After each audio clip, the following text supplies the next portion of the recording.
అధ్యాయము దానియేలు గ్రంథము 6వ అధ్యాయము 10, 11, 12 వచనాలను మనము చదువుకుందాం. దయచేసి దాన్ని బాగా చదివేటువంటి వారు క్లుప్తంగా చదవాలని, స్పష్టంగా చదవాలని మనవి చేస్తున్నాను.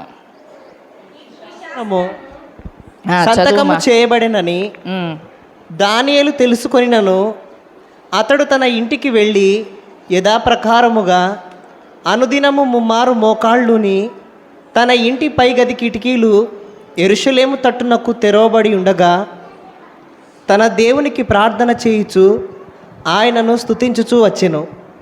ఆ మనుష్యులు గుంపులు కూడి వచ్చి దానియేలు తన దేవునికి ప్రార్థన చేయుటయు ఆయనను బతిమాలు కొనుటయు చూచి రాజు సముఖమునకు వచ్చి శాసన విషయమును బట్టి, రాజా, 30 దినముల వరకు నీకు తప్ప మరి ఏ దేవునికైనాను మానవునికైనాను ఎవడును ప్రార్థన చేయకూడదు.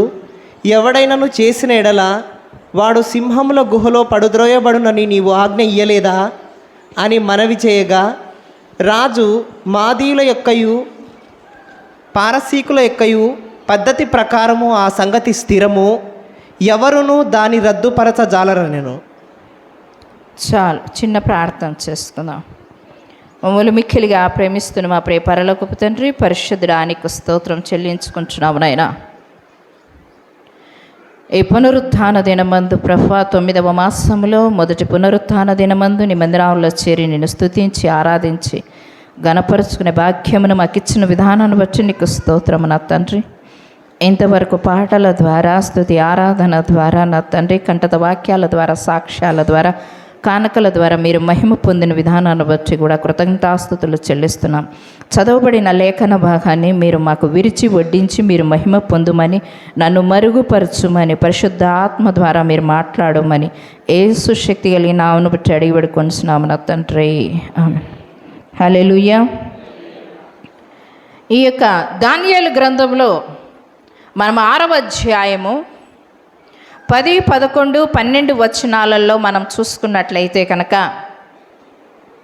ఇక్కడ చెప్తున్నటువంటి మాట, దర్యావేషు రాజు 30 రోజులు ఏమంట తన దగ్గర మాత్రమే మనవి చేయాలి, ఇంకా ఏ దేవుని దగ్గర మనవి చేయకూడదు, ప్రార్థించకూడదు అని శాసనాన్ని పుట్టించాడు. ఆ శాసనాన్ని పుట్టించిన తర్వాత అక్కడ ఆ శాసనాన్ని పుట్టించిండేది ఎందుకు పుట్టించారు అనే విషయాన్ని మనం తెలుసుకుంటే, దానియేలులో లోపాన్ని కనుగొనాలని, దానియేలులో తప్పును కనుగొనాలని వారి యొక్క దుష్ట ఆలోచనతో 122 మంది సంస్థానాల అధిపతులు వాళ్ళంతా ఏం చేశారంటే దావీదు మీద కుట్ర పన్ని, ఆ కుట్రకు ఆలోచనగా ఈ యొక్క ఆలోచనను చేసి, ఒక్క దేవుని యందు తప్ప అతనిలో మనం ఏ తప్పు కనుగొనలేము, అతనిలో ఏ బలహీనతను మనము కనుగొనలేము, ఏ లోపాన్ని మనము కనుగొనలేము. కనుక ఇది మాత్రమే ఈ శాసనాన్ని అవలంబించమని మనం చెప్తే కనుక దానియేలు అవలంబించాడు. కనుక వాటి విషయమే రాజుకు ఫిర్యాదును చేసి, ఆ ఫిర్యాదు చేసిన తర్వాత అతనిని సింహపు బోనులో వేయించడానికి మనకు అవకాశం ఉంటుంది. ఇంకా దానియేలు చరిత్ర ముగించబడుతుంది. దానియేలు ఏ విషయంలో కూడా మనకు అడ్డుగా ఉండడు, జ్ఞానవంతుడని, పరిశుద్ధ దేవదూతల ఆత్మను కలిగి ఉన్నటువంటి వాడని, తరువాత అతడు నీతిమంతుడని, సజీవము కలిగిన దేవుణ్ణి ఆరాధన చేస్తున్నాడని రాజులు సహితం అతనిని పొగడము, రాజులు సహితము అతనిని నామాన్ని హెచ్చించడము, వారిని గణపరచడము ఈ యొక్క అధిపతులు వాళ్ళు ఏం చేస్తున్నారంటే జీర్ణించుకోలేకపోతున్నారు. వారు ఏం చేస్తున్నారంట, జీర్ణించుకోలేకపోతున్నాం. కానీ దానియేలు గ్రంథంలో మనం ఆలోచన చేస్తే, ఈ దానియేలు గ్రంథంలోనండి 120 సంస్థానాలు కదా పైన ఆలోచన చేయండి. దానియేలు గ్రంథము 6వ అధ్యాయము, దానియేలు గ్రంథము 6వ అధ్యాయము ఎన్ని సంస్థానాలకు అధిపతులుగా ఆయన నియమించాడో ఒక్కసారి చూసుకుందాము. తన రాజ్యమంతటి పైన అధిపతులుగా ఉండుటకై ఎంతండి 120 మంది అధిపతులు అని రాశారు. ఇక్కడ ఎంతమంది అంట? 120 మంది అధిపతులు. కానీ ఎస్తేరు గ్రంథంలో 1వ అధ్యాయము 8వ అధ్యాయంలో మనం చూసినట్లయితే 127 సంస్థానాలు, 127 ఈ విధమైనటువంటి సంస్థానాలు ఉన్నాయని ఇక్కడ లేఖనంలో సెలవిచ్చారు. ఎస్తేరు గ్రంథం 1వ అధ్యాయంలో, ఎస్తేరు గ్రంథం 8వ అధ్యాయంలో 127 సంస్థానాలు ఉన్నట్టుగా అక్కడ తెలియచేస్తున్నాడు. కానీ ఇక్కడ దానియేలు గ్రంథంలో 120 సంస్థానాలకు అధిపతులుగా నియమించినట్టుగా మనం కూడా చూస్తూ ఉన్నాం. ఈ యొక్క దానియేలు గ్రంథంలో మనం చూసినట్లయితే దానియేలుని ఈ విధంగా కించపరచాలని, ఈ విధంగా చేయాలని ఈ విధంగా అనుకుంటున్నారు. 120 సంస్థానాలు కలిగినటువంటి అధిపతులంతా దానియేలు మీద కుట్ర పన్నారు. దానియేలు మీద ఎంతగానో వారు కోపావేశులై ఉంటున్నారు. దాన్ని నెరవేర్చడానికి చూస్తూ ఉన్నారు. బాగా గమనించండి. ఈ లోకంలో కానీ పరలోకంలో కానివ్వండి, మన బైబిల్ గ్రంథంలో కానివ్వండి, ఏం చెప్తుందంటే ఒకరిని చెడపొద్దు, నువ్వే చెడిపోతావు. ఒకరిని చెడపకురా చెడదవు అని అంటున్నారు. చెడపకురా చెడదు అని ఈ పరిశుద్ధ గ్రంథంలో చాలా ఉన్నాయి. ఇవన్నీ వెలితికి తీస్తే కనుక ఎస్తేరు గ్రంథంలో ఉంది, దానియేలు గ్రంథంలో ఉంది, చాలా మట్టుకున్నాయి. ఒకరిని నువ్వు చెరపడానికి, ఒకరిని నాశనము చేయడానికి, ఒకరిని కించపరచడానికి, ఒకరిని అవమానపరచడానికి నువ్వు ఎంతైతే ప్రయత్నం చేస్తావో ఆ ప్రయత్నం చేసిన దానికంటే చేసినటువంటి వాళ్ళు మరి ఎక్కువగా బాధపడతారు. మరి ఎక్కువ ఒక వంతు వాళ్ళ మీద నువ్వేం చేస్తావంటే ఫిర్యాదులు చేయడానికి, ఒక వంతు వారి మీద నాశనం చేయడానికి చేస్తే దేవుడు నీ వైపు 2 వంతులుగా, 3 వంతులుగా, 4 వంతులుగా ఏం చేస్తాడంట? నాశనం చేయడానికి ఆస్కారం ఉంది. ఇది పరిశుద్ధ గ్రంథం కూడా చెప్తుంది. ఇది బాగా గమనించండి. ఎవరిని కూడా నాశనానికి దారి తీయడానికి మీరు దారి చూపకండి ఎప్పటికే. కానీ ఎవరిని కూడా అవమానించడానికి కూడా మీరు ప్రయత్నము చేయకండి. ఇక్కడ దానియేలు మీద 120 మంది కూడా ఏం చేశారో తెలుసా? అతన్ని నాశనాన్ని కోరుకుంటున్నారు. ఈ కోరుకున్నటువంటి సమయంలో ఆ శాసనము పుట్టించిందని రాజు ఆ యొక్క శాసనాన్ని బహిర్గతము చేసి అందరి దగ్గర దండోర వేయించేసి ఈ శాసనాన్ని అవలంబించాలని ప్రజలకందరికీ, ఆయా సంస్థానాలకు అందరికీ తెలియచేశాడు.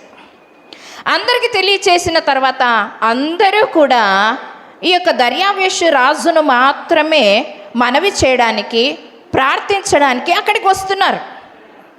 కానీ ఈ శాసనం ఉందని దానియేలుకు తెలుసు. ఈ శాసనాన్ని పుట్టించేటప్పుడు దానియేలును వాళ్ళు కలుపుకోలేదు. దానియేలును పక్కకి నెట్టేసి ఈ శాసనాన్ని వీరు మాత్రమే వాళ్ళు ఆలోచన చేసి, వాళ్ళు కూటాన్ని ఏర్పాటు చేసుకొని, మీటింగ్ని ఏర్పాటు చేసుకొని వాళ్ళు మాత్రమే ఆ శాసనాన్ని పుట్టించారు. దానియేలు లేడు అందులో. కానీ రాజు కూడా అడగాల్సింది, దర్యావేషు రాజు, ఇది 122 మంది కలిసి మీరు ఈ నిర్ణయం తీసుకున్నారా అనే మాటని అనాల్సింది. కానీ అక్కడ అనలేదు. ఇక్కడ బాగా చూస్తే కనుక వాళ్ళు శాసనాన్ని పుట్టించిన తర్వాత ఈ శాసనం ఉందని దానియేలుకు తెలుసు. కానీ దానియేలు ఏం చేశాడో తెలుసా? ఆ యొక్క శాసనాన్ని లెక్క చేయక ఏం చేశాడంట? యెరూషలేము తట్టు తిరిగి ముమ్మారు ఏం చేశాడంట? ప్రార్థన చేశాడు. యెరూషలేము తట్టు తిరిగి అంటున్నాడు. యెరూషలేము తట్టు తిరిగారు. యెరూషలేము తట్టు కిటికీలు తెరిచారు. యెరూషలేము తట్టు మోకరించాడు. యెరూషలేము తట్టు బ్రతిమలాడి ప్రార్థిస్తున్నాడు. యెరూషలేము తట్టు తిరిగి కన్నీళ్లు విడిచి ప్రార్థన చేస్తున్నాడు. ఆ ప్రార్థన కూడా ముమ్మారు చేస్తున్నాడంట. దేవునికి స్తోత్రం, హల్లెలూయా. ఆ ప్రార్థన ఎన్నిసార్లు చేస్తున్నాడంట? ముమ్మారు ప్రార్థన చేస్తున్నాడు. ముమ్మారు దేవునికి మొరపెడుతున్నాడు. ముమ్మారుకు దేవునికి సమీపముగా అవ్వడానికి ప్రయత్నం చేస్తూ ఉన్నాడు. ముమ్మారు దేవునితో పెనుగులాడడానికి ప్రయత్నం చేస్తూ ఉన్నాడు. బాగా గమనించండి. ఆ శాసనం ఉందని తెలుసు, కానీ రహస్యంగా ప్రార్థన చేయలేదు. ఆయన రహస్యంగా గది తలుపులు వేసుకొని, కిటికీలు వేసుకొని ప్రార్థన చేయలేదు. కానీ గదిలోనికి వెళ్ళి కిటికీలు తెరిచి ప్రార్థన చేస్తున్నాడంట. ఆ ప్రార్థన చేస్తూ ఉండేటప్పుడు ఈ 120 మంది సంస్థానాధిపతులు ఉన్నారు కదా, వాళ్ళందరూ దానియేలు ఇంటి చుట్టే పగ పెట్టుకున్నారు. ఇంటి చుట్టే తిరుగుతున్నారు వాళ్ళంతా. వాళ్ళంతా దానియేలు ఏం చేస్తాడా, ఎక్కడ చేస్తాడా, ఆయన ఎక్కడికి పోయినా ఆయనంట తిరగడము, ఆయన కుటుంబంలో ఉన్న ఆయన చుట్టూ తిరగడము, రాజభవనంలో ఉన్న ఆయన చుట్టూ తిరగడము, ఏ పని చేసినా ఏ ప్రయత్నం చేసినా కూడా దానియేలు చుట్టే ఉన్నారు వీళ్ళంతా. ఎందుకంటే ఎక్కడ తప్పు దొరుకుతుందా అని ఎదురు చూడడానికి చూస్తూ ఉన్నారు. యెరూషలేము తట్టు తిరిగి ప్రార్థన చేస్తున్నాడు. ఎందుకు యెరూషలేము తట్టు తిరిగి ప్రార్థన చేస్తున్నాడు? మనకి ఎన్ని దిక్కులు ఉన్నాయండి? 4 దిక్కులు ఉన్నాయి. ఏదో ఒక దిక్కు కలిసి ప్రార్థన చేసుకోవచ్చు కదా. మనము దిక్కులు ఎందుకుంటున్నామా? యెరూషలేము తట్టు తిరిగి ప్రార్థన చేస్తున్నామా? మనం సియోను ప్రార్థనా మందిరం తట్టు తిరిగి ప్రార్థన చేస్తున్నామా? ఒకసారి ఆలోచించండి కదా. కానీ దానియేలు ఎందుకు యెరూషలేము తట్టు తిరిగి ప్రార్థన చేస్తున్నాడు? మనం ఎందుకు అనే విషయాన్ని తెలుసుకుందాం. మొదటి రాజుల గ్రంథం 8వ అధ్యాయము, మొదటి రాజుల గ్రంథం 8వ అధ్యాయము 47, 48, 53 వచనాల వరకు చూసుకుందాం. మొదటి రాజుల గ్రంథము 8వ అధ్యాయము సొలొమోను మహారాజు చేసినటువంటి ప్రార్థన. సొలొమోను రాజు చేసినటువంటి ప్రార్థన 47వ వచనము నుంచి 48వ వచనం వరకు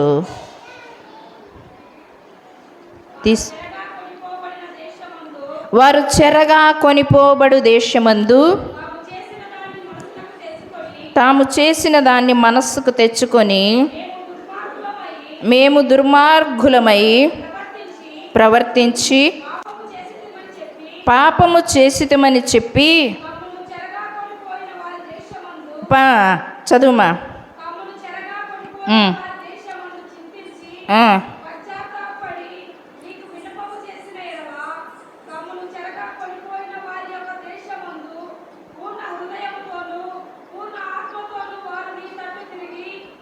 వారి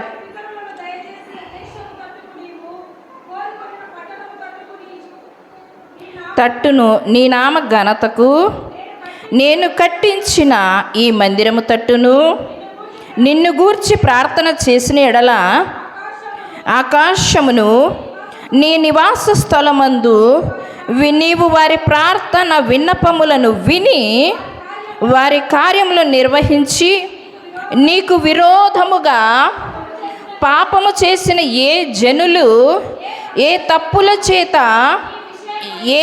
నీ విషయమై నా అపరాధులైరో ఆ తప్పులను వారికి క్షమించి వారిని చెరలోనికి కొనిపోయిన వారు వారిని కనికరించినట్లు వాని ఎడల కనికరము కుట్టించుము. వారు ఐగుప్తు దేశములో నుండి ఆ ఇనుప కొలిమిలో నుండి నీవు రప్పించిన నీ జనులను నీ స్వాస్థ్యమునై ఉన్నారు. కాబట్టి నీ దాసుడనైన నేను చేయు విన్నపము మీదను ఇశ్రాయేలీయులకు నీ జనులు చేయు విన్నపముల మీదను దృష్టించి వారు ఏ విషయమందు నిన్ను వేడుకొందురో ఆ విషయములనందు వారి విన్నపములు ఆలకించుము. ప్రభువా యెహోవా, నీవు మా పితరులను ఐగుప్తులో నుండి రప్పించినప్పుడు నీవు నీ దాసుడైన మోషే ద్వారా ప్రమాణం ఇచ్చినట్లుగా నీ స్వాస్థ్యము లోనగునట్లుగా లోకమందున్న జనులందరిలో వారిని ప్రత్యేకించితివి కదా. 44వ వచనాన్ని ఒకసారి చూసుకుందాం. మరియు నీ జనులు తమ శత్రువులతో యుద్ధము చేయుటకై నీ వారిని పంపించి ఏ స్థలమునకైనను బయలుదేరినప్పుడు నీవు కోరికిన పట్టణము తట్టును నీ నామ ఘనతకు నేను కట్టించిన మందిరము తట్టును యెహోవానగు నీకు వారు ప్రార్థన చేసిన ఎడల ఆకాశమందు నీవు వారి ప్రార్థన విన్నపములను విని వారి కార్యములను నెరవేర్చుము అని అంటున్నాడు. సొలొమోను మహారాజు మందిరాన్ని కట్టించిన తర్వాత ఆ మందిరంలో సొలొమోను మహారాజు ప్రార్థన చేస్తున్నాడు. ఏమని ప్రార్థన చేస్తున్నాడంటే, అయ్యా యెరూషలేములోకి వచ్చి ప్రార్థన చేసిన వారిని యెరూషలేము మందిర ఆవరణంలో కూర్చొని ప్రార్థన చేసిన వారిని, యెరూషలేము గోడలను పట్టుకొని ప్రార్థన చేసిన వారిని, యెరూషలేము గురించి ప్రార్థన చేసిన వారిని, వారి ప్రార్థనలు, వారి విన్నపములు, వారి బాధలు, వారి యుద్ధాలు, వారి అవసరతలు, వారి అనారోగ్య పరిస్థితులు ఏవి ఉన్నా ఏమంటున్నాడు? ఏవి ఉన్నా వారి ప్రార్థనలు ఆలకించి, వారి ప్రార్థనలకు నెరవేర్చి, వారి ప్రార్థనలకు జవాబు దయచేయమంటున్నాడు.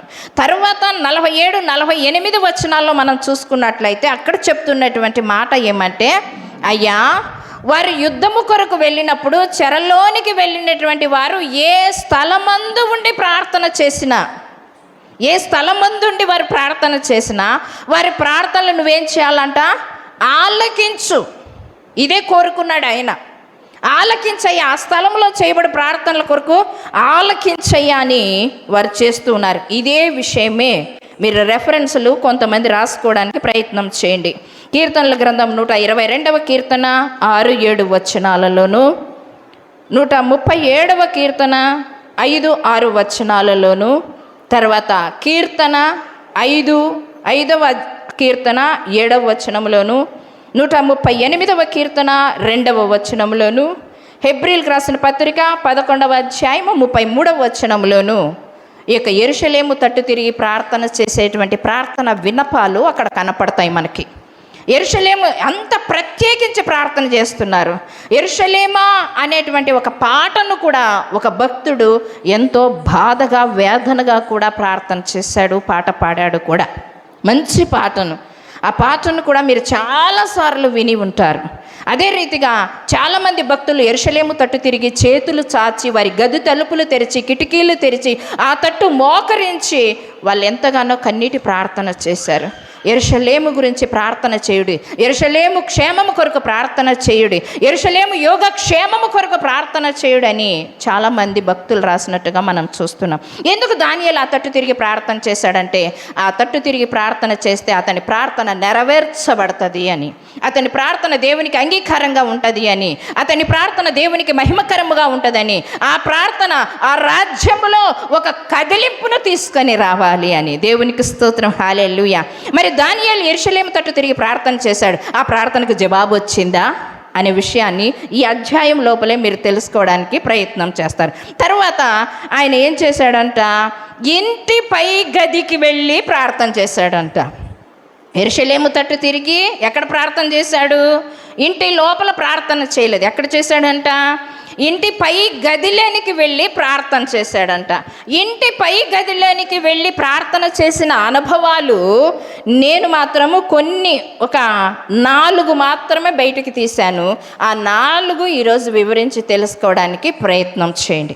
ఆ 4 వినడానికి ప్రయత్నం చేయండి. మీ బాడీలు అటు ఇటు షేక్ చేయొద్దండి. దయచేసి స్ట్రైట్గా వినడానికి, జాగ్రత్తగా వినడానికి ప్రయత్నం చేయండి. మొదటిగా మనం ఆలోచన చేస్తే కనుక లేఖనంలో చూసినట్లయితే అక్కడ పేతురు భక్తుడు ప్రార్థించుటకు మిద్దె మీదికి వెళ్ళాను.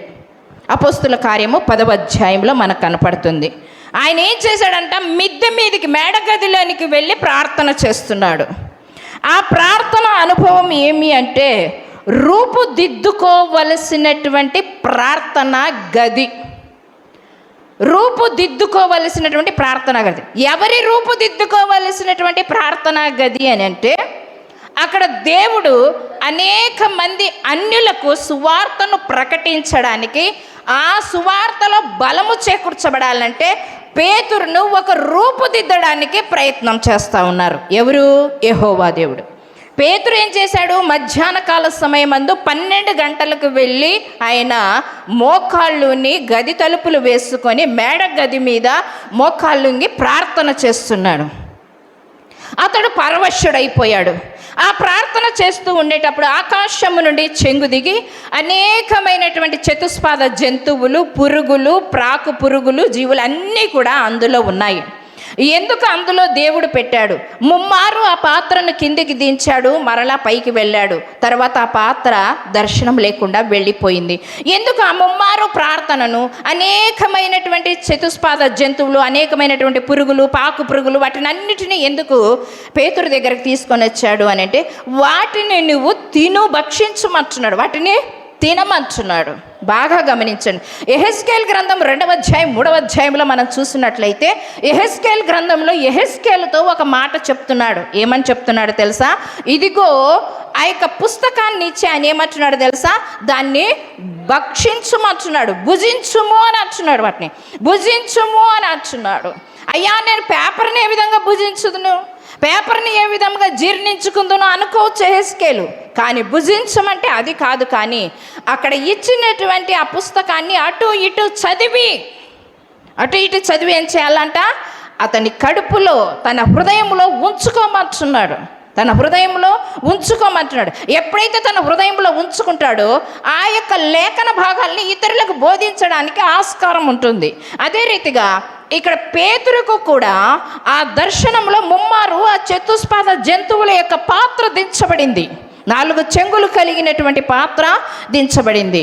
ఎందుకు దించబడింది? అనేకమైనటువంటి రకరకాల పురుగులు కనపడుతున్నాయి, అక్కడ రకరకాల జంతువులు కనపడుతున్నాయి. ఎందుకు దానికి సాదృశ్యంగా కనపడ్డాడు అని ఆలోచన చేస్తే గనక, ఈ లోకంలో ఉన్నటువంటి సమస్త అన్య జాతికి కూడా పేతురు సువార్త ప్రకటించాలని, ఆ పేతురు సువార్తను ప్రకటించడానికి ఆ గదిలో పరిశుద్ధాత్మ వశుడైనటువంటి ఆయనను రూపుదిద్దడానికి ఆ ప్రార్థనను అక్కడ ఏర్పాటు చేయబడింది. దేవునికి స్తోత్రం, హల్లెలూయా.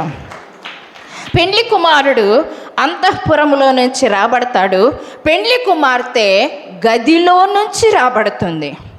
పెండ్లి కుమార్తె ఎందుకు గదిలో నుంచి రాబడుతుంది, పెండ్లి కుమారుడు ఎందుకు అంతఃపురములో నుంచి రాబడుతున్నాడు అని ఆలోచన చేస్తే, పెండ్లి కుమార్తె నడి రోడ్డులో అలంకరణ చేసుకోదు.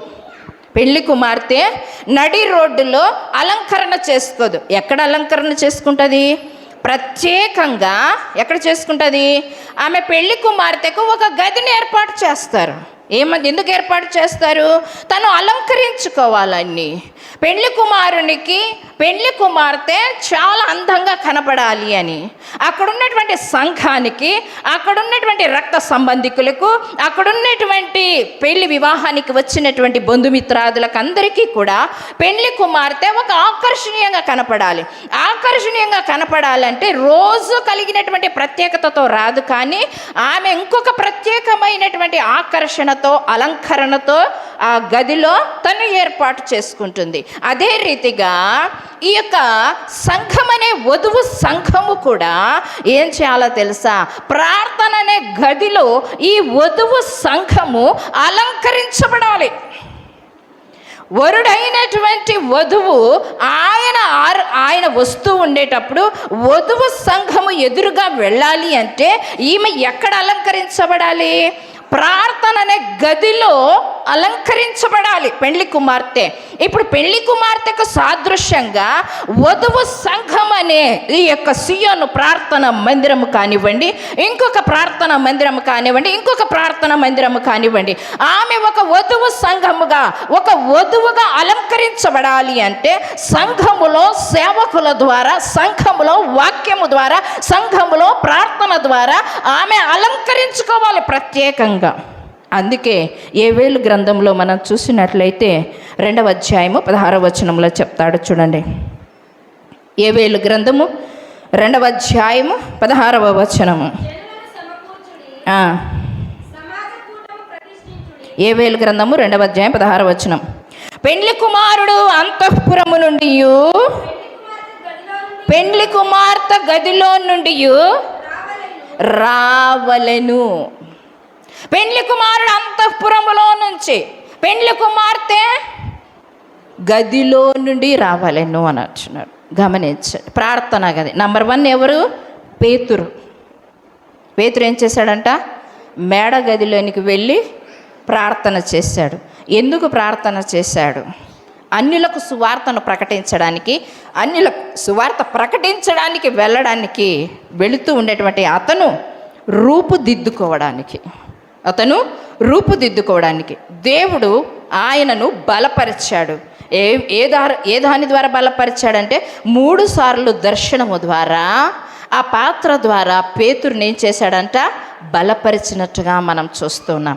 రెండవది సౌలును గురించి మనం ఆలోచన చేస్తే బెన్యామీను గోత్రానికి చెందినటువంటి వాడు సౌలు ఇశ్రాయేల్ ప్రజలకు మొదటి రాజుగా అభిషేకించబడక ముందు, మొదటి రాజుగా సింహాసనము కూర్చోకముందు ఈ యొక్క సౌలు బెన్యామీను గోత్రికుడు అయినటువంటి ఆ గోత్రంలో నుంచి వచ్చినటువంటి ఈ సౌలు యొక్క తండ్రి ఏం చేస్తాడంటే సౌలుకు తప్పిపోయినటువంటి గార్ధబవులను ఎతకడానికి పంపిస్తాడు.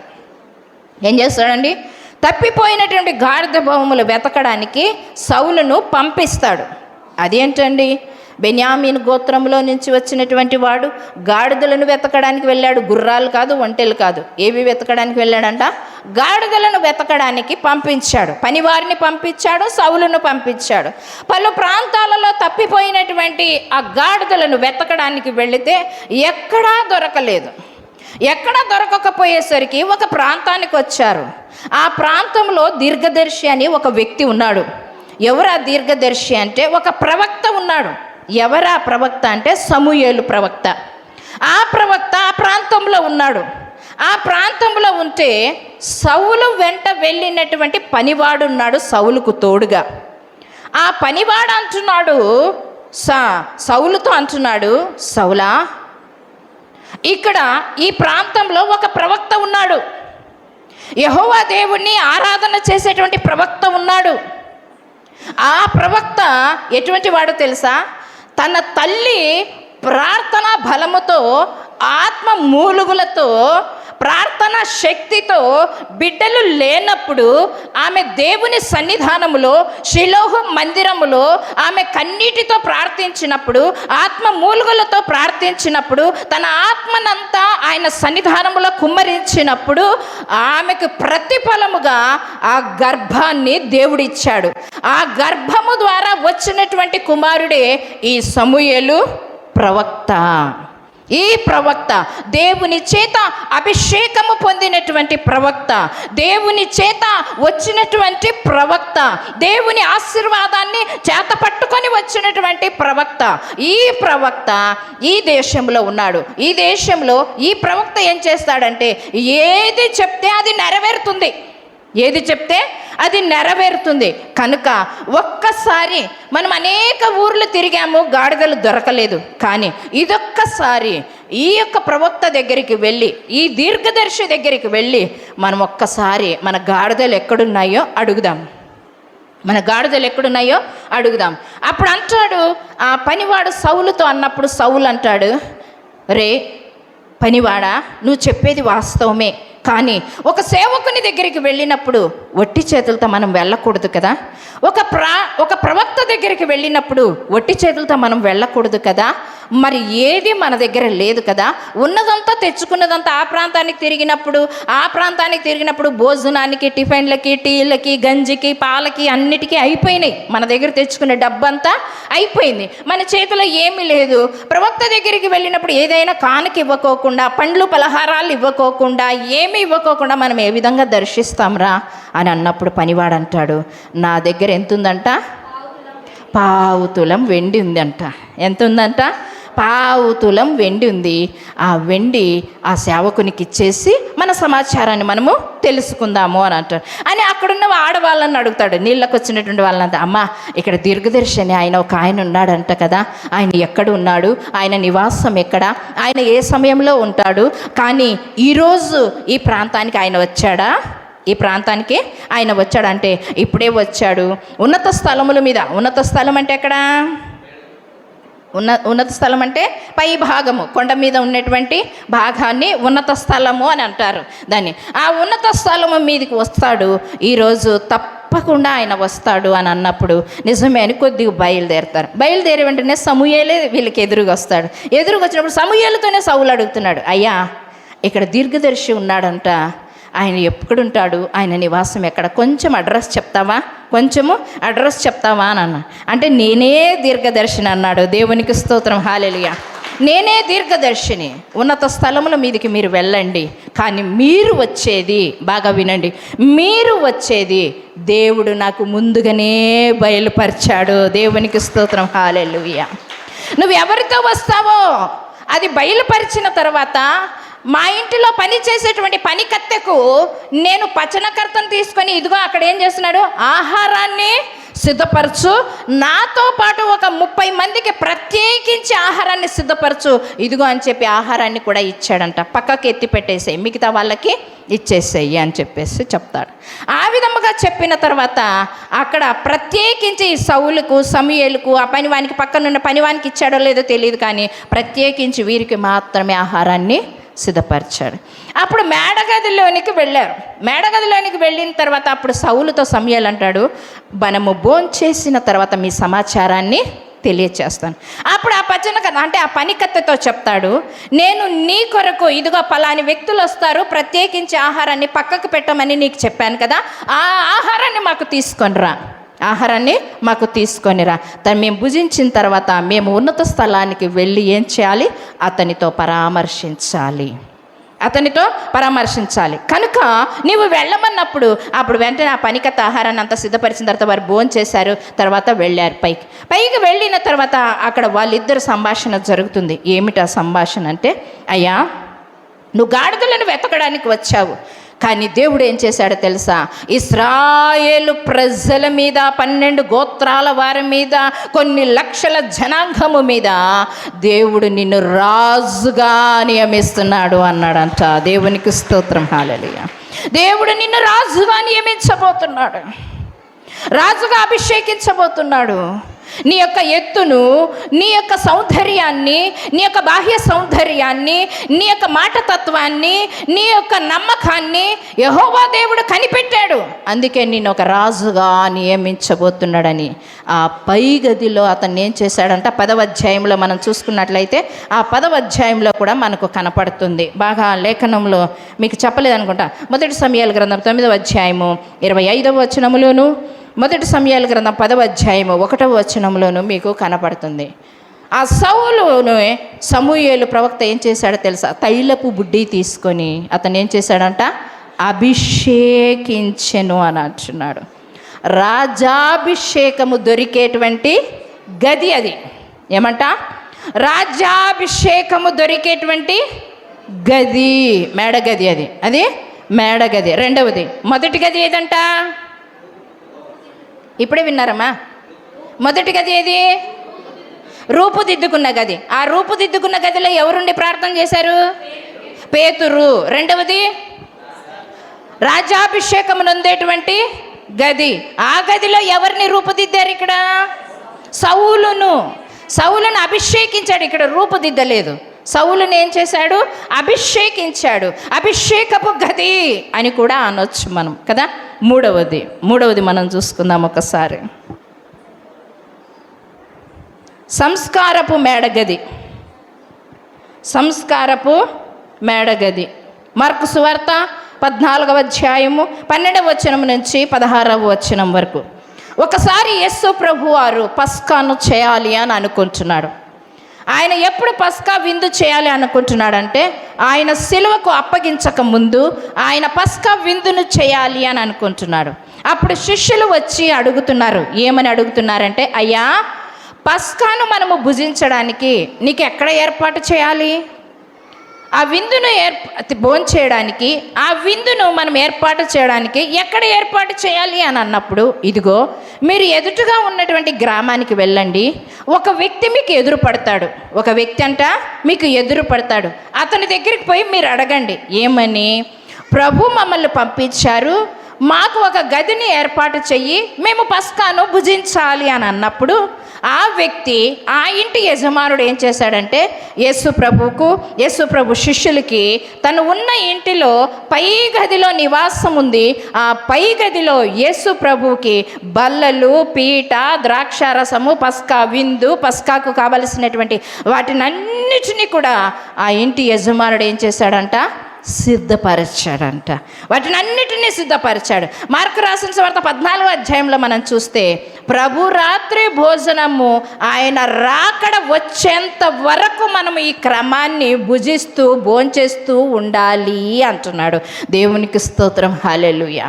అక్కడ నేర్పిస్తున్నటువంటి మాట, నేను రాకడ వచ్చేంత వరకు, రెండవ రాకడ వచ్చేంత వరకు ఇది మీరు ఎప్పుడూ జ్ఞాపకం చేసుకొనడని ఆయన కృతజ్ఞతాస్తుతులు చెల్లించి రొట్టెను విరిచి వారికి ఇచ్చినట్టుగా మనము చూస్తూ ఉన్నాం. నిజంగా అక్కడ జ్ఞాపకం చేసుకుంటే సహవాసమును అన్న సంస్కారపు మేడ గది అని అంటుంది. తర్వాత రెండవది అయిపోయింది. మూడవది సువార్త సహవాసపు మేడ గది. నాలుగవదా మూడవదా? నాలుగవది సువార్త సహవాసపు మేడగది. సువార్త కోసము పౌలు గారంట ప్రయాణాన్ని కొనసాగిస్తూ ఉన్నారంట. కొత్త నిబంధన గ్రంథంలో చెప్తున్న మాట ఇది. పౌలు గారు తన యాత్రను కొనసాగిస్తూ ఉన్నాడు. తన యాత్రను కొనసాగిస్తున్నప్పుడు ఒక చోట నిలబడి మేడగదిలోనికి వెళ్ళి ప్రార్థన చేస్తున్నాడు. ఏ ప్రార్థన? ఆదివారపు ప్రార్థన. ఏ ప్రార్థన అంట? ఆదివారపు ఆరాధన ప్రార్థన చేస్తున్నారు. ఎక్కడ చేస్తున్నారు? మందిరంలో కాదు, సమాజ మందిరంలో కాదు, యెరూషలేము మందిరంలో కాదు. అక్కడ కట్టబడుతున్నటువంటి ఒక నూతనమైనటువంటి గృహం ఉంది. ఆ గృహంలో పై అంతస్తులో 3వ అంతస్తులో ఆరాధన చేస్తున్నారు. అందరూ కలిసి, పేతురు, తనతో పాటు వచ్చినటువంటి వారు, విశ్వాసులు అందరూ కలిసి అక్కడ రాత్రికాల సమయమందు, పగటికాల సమయమందు కాదు, రాత్రికాల సమయం. ఎందుకు రాత్రికాల సమయమందు పెట్టుకున్నారు? ఆనాడు సువార్తను బహిరంగంగా ప్రకటించడానికి అనుమతి లేదు కనుక వాళ్ళు ఏం చేశారంటే ఆ మేడ గదిలోనికి రాత్రికాల సమయమందు వెళ్ళి ఆరాధన చేస్తున్నారు. ఆరాధన కాస్త, వాక్య పరిచర్య కాస్త కొద్దిగా లేట్ అయ్యింది.